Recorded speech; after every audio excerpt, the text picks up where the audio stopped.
Ontario began its reopening today, and that was a big relief for people in the performing arts sector who can now hold in-person rehearsals. But as Eli Glasner explains, a sense of frustration remains in an industry pushing for greater government clarity. Broadway, oh Broadway, you're finally coming back.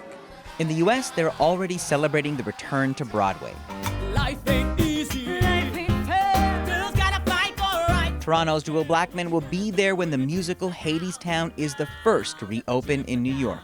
And you probably don't believe it. Like, there is going to be a theater filled with people. I don't know how long we'll all be crying or yelling or hooting, whatever. It's going to be a moment. And I still can't believe it.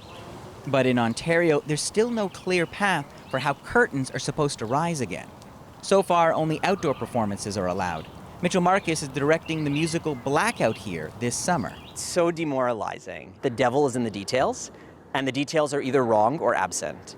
With Ontario in Phase 1, rehearsals are now allowed, but we have absolutely no sense of how many people we can reopen for. So how do you sell tickets? You can't sell, and not only how do you sell tickets, how do you do this safely? In BC, indoor gatherings of up to 50 people could be permitted as early as next week. Relief for the artistic director of the Rumble Theatre Company, who's been focusing entirely on digital productions until now.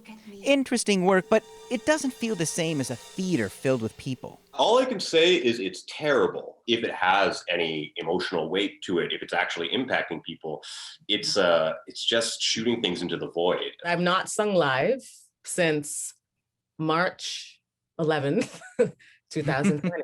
Back in Toronto, Jewel Blackman is also looking forward to performing in the Porchside Songs, intimate micro-musicals which have been met with an enthusiastic response. People want to be entertained. People want to be transported. People want to have that connection, even if it's still at a 6 feet distance.